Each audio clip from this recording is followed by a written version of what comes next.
कार्तिक महात्म्य 26वां अध्याय। देवगणों के ऐसे वचन सुनकर धर्मदत्त ने कहा, सब मनुष्य भगवान विष्णु की प्रसन्नता के लिए विधिवत आराधना, यज्ञ, दान, व्रत, तीर्थ तथा जप आदि करते हैं, किंतु ऐसा कोई सरल उपाय बताओ जिसके करने से इन सब का फल प्राप्त हो। तब गणों ने कहा, हे द्विजश्रेष्ठ, आपका प्रश्न बड़ा श्रेष्ठ है।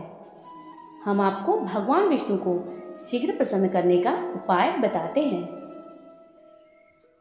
हम इतिहास सहित प्राचीन वृत्तांत सुनाते हैं, ध्यान से सुनो।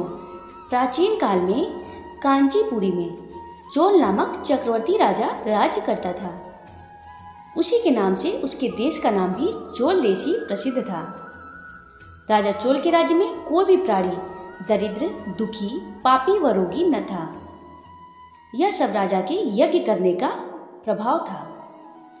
ताम्रपर्णी नदी के दोनों किनारों पर सोने के यज्ञ स्तंभ सुशोभित थे। हे द्विजवर, एक दिन वह राजा भगवान विष्णु के पास गया। भगवान उस समय शेषशैया पर योग निद्रा में थे। राजा ने उनकी मणियों, मोतियों और स्वर्ण के दिव्य फलों फूलों द्वारा पूजा की। वह साष्टांग प्रणाम करके भगवान के चरणों के पास ही बैठ गया। थोड़ी देर के बाद राजा ने अपनी नगरी कांचीपुरी के ब्राह्मण विष्णुदास को वहां आते हुए देखा। विष्णुदास भगवान की पूजा के लिए तुलसी दल और जल लिए थे। विष्णुदास ने वहां आकर भगवान को विष्णु सूक्त मंत्रों द्वारा स्नान करवाकर मंजरी तथा दलों से उनका विधि पूर्वक पूजन किया। विष्णुदास के चढ़ाए हुए दलों से राजा के चढ़ाए हुए मणि, मोती व स्वर्ण के फूल ढक गए। राजा यह देखकर क्रोध में भरकर बोला, ढोंगी मूर्ख, तूने मेरी चढ़ाए हुए मणियों, मोतियों और सोने के फूलों को तुलसी दल व अपने सारे फूलों से ढक दिया है। तू भला भक्ति करना क्या जाने, क्योंकि तूने मेरे किए विचित्र श्रृंगार को बिगाड़ दिया। राजा की बात सुनकर विष्णुदास को भी क्रोध चढ़ाया और वह राजा के गौरव को तुच्छ समझकर कहने लगा, हे राजन, तुम भक्ति करना नहीं जानते, तुमको अपने धन का घमंड है। बताओ, आज से पहले तुमने भगवान के कितने व्रत किए हैं? देवगण ने कहा। ब्राह्मण के ऐसे वचन सुनकर राजा ने घमंड से हंसकर कहा, हे विप्र, भगवान की भक्ति के अभिमान से यदि तू ऐसी बात कह रहा है तो मैं पूछता हूँ, तेरे जैसे भिखमंगे ब्राह्मण में भगवान की भक्ति ही कितनी है? क्योंकि तुमने आज तक भगवान की प्रसन्नता के लिए कुछ भी नहीं किया है, न कोई मंदिर ही बनवाया है। तुम भला इस प्रकार की भक्ति का जैसे कि तुम कर रहे हो क्या गर्व कर सकते हो? यहाँ जितने भी ब्राह्मण बैठे हैं, मेरी बात को ध्यानपूर्वक सुने और देखें कि भगवान विष्णु के दर्शन मुझे होते हैं या कि उसे। इसके बाद दोनों की भक्ति के संबंध में आप लोग जान लेंगे। देवगणों ने कहा कि ऐसा कहकर राजा अपने महल में चला गया और वहां जाकर अपने पुरोहित मुदगल को आचार्य बनाकर विष्णु यज्ञ आरंभ किया। उसने उस यज्ञ में अनेक ऋषि महर्षियों को बुलाया, उनको बहुत सा अनाज और नकदी आदि दक्षिणाएं दी। उधर विष्णुदास भी अपने मंदिर में ही रहकर भगवान की प्रसन्नता के लिए व्रत करने लगा। उसने माघ तथा कार्तिक मास के व्रत किए, तुलसी के वन का और एकादशी को भगवान विष्णु के 12 अक्षर मंत्र का जाप किया।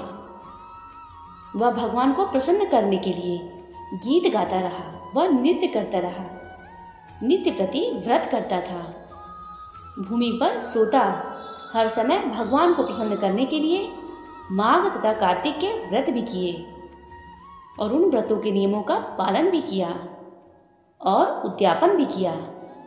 और इस प्रकार राजा चोल और विष्णुदास द्वारा आराधना करते हुए बहुत दिन बीत गए। गणों ने कहा, विष्णुदास एक दिन भोजन तैयार करके भक्ति में तल्लीन था कि कोई उसका भोजन चुरा कर ले गया, लेकिन सायंकाल की आराधना हो सके और व्रत भंग न हो, इसलिए उसने उस दिन दोबारा भोजन तैयार नहीं किया। श्री नारद जी ने कहा, हे राजन, इस तरह लगातार 7 दिन तक कोई दूसरा भोजन चुराता रहा। तब वह हैरान होकर सोचने लगा कि यह तो बड़ी विचित्र घटना है कि न जाने कौन हर रोज मेरे भोजन को चुरा कर ले जाता है। फिर भी इस देवस्थान को छोड़ना नहीं चाहिए।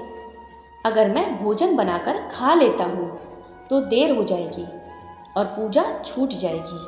अतः मुझे भोजन बनाकर तुरंत खाना नहीं चाहिए। बिना भगवान को भोग लगाने के वैष्णव को भोजन नहीं करना चाहिए। अगर 7 दिन बिन भोजन के बीत गए तो आज का एक दिन और सही। आज मैं भली भांति भोजन की रक्षा करूँगा और देखूँगा कि हर रोज इसे कौन चुरा कर ले जाता है। ऐसा सोच विष्णुदास भोजन तैयार करके भोजन के पास ही छिप कर बैठ गया। उसने थोड़ी देर के बाद देखा कि वहाँ एक चांडाल आया जिसका शरीर बहुत दुर्बल था। उसके शरीर पर केवल चमड़ी ही चमड़ी दिखाई देती थी। जब वह चांडाल भोजन चुराकर चल दिया तो विष्णुदास ने उसे पुकारा, हे भाई, यह रूखा भोजन ले जाकर क्या करोगी? घी तो लेते जाओ। ऐसा कहकर वह श्रेष्ठ ब्राह्मण आगे को बढ़ा। विष्णुदास को अपनी ओर आता देखकर वह चांडाल तेजी से दौड़ने लगा। वह ब्राह्मण से डर गया, लेकिन दुर्बलता के कारण तो दौड़ न सकता था, अतः वह भूमि पर गिर पड़ा और मूर्छित हो गया। चांडाल को मूर्छित देखकर विष्णुदास लपक कर उसके पास पहुंचा और अपने वस्त्र से उस पर हवा करने लगा। इसके बाद उसने जो कुछ देखा उसे देखकर वह आश्चर्यचकित रह गया। उसने देखा कि उसके सम्मुख शंख, चक्र, गदा, पद्य, पीतांबरधारी चतुर्भुज रूप, अलसी के फूल के समान कांति वाली छाती में कौस्तुभ माला से शोभित साक्षात श्री भगवान विष्णु खड़े हैं। भगवान का दर्शन करके सात्विक भाव से मुक्त हुआ श्रेष्ठ ब्राह्मण उनकी स्तुति तथा प्रणाम कुछ न कर सका। वहीं पर सब इंद्र आदि देवता भी उपस्थित हो गए और गंधर्व तथा अप्सराएं आकर गीत गाने लगी तथा नृत्य भी करने लगी। ब्राह्मण उन्हें प्रणाम करने के लिए उतावला हुआ। त्यों ही वहाँ संपूर्ण देव, गंधर्व और अप्सराएं भी आ गईं। विष्णु भगवान ने अपना स्वरूप ब्राह्मण को प्रकट कर उसका आलिंगन किया और दिव्य विमान में बैठाकर उसे वैकुंठ ले गए। दिव्य विमान में ब्राह्मण को विष्णु के साथ जाते हुए राजा चोल ने भी देखा। उसने अपने गुरु आचार्य मुद्गल को कहा कि मैंने जो यज्ञादि किए हैं वे सब व्यर्थ हुए। जितनी दान दक्षिणा मैंने ब्राह्मण को दी है वह असफल हुए। विष्णु भगवान के दर्शन नहीं हुए। विष्णुदास ब्राह्मण ने केवल श्रद्धा से भक्ति की। उसके प्रभाव से विष्णु भगवान ने आकर उसको दर्शन दिए। इसलिए भक्ति ही सर्वोपरि है। मुझे भगवान के दर्शन के लिए राजकाज का त्याग कर भक्ति करनी चाहिए। राजा के पुत्र न होने के कारण अपने भांजे को राजगद्दी का अधिकारी बना दिया और आप विष्णु भगवान की भक्ति करने लगा। बहुत काल तक भक्ति करने के बाद भी विष्णु जी ने दर्शन नहीं दिए तो वह अग्नि कुंड में कूद पड़ा। अग्नि में प्रकट होकर विष्णु भगवान ने राजा को गोद में उठा लिया और कहा, मैं तेरे त्याग और भक्ति से बहुत प्रसन्न हूँ। उसका आलिंगन कर उसको दिव्य विमान में अपने साथ बैठाकर वैकुंठ में ले गए। विष्णु जी ने अपने समान रूप वाले ब्राह्मण को पुण्यशील और राजा चोल को सुशील नाम देकर दोनों को अपना द्वारपाल बनाया। जय श्री कृष्ण, जय श्री कृष्ण।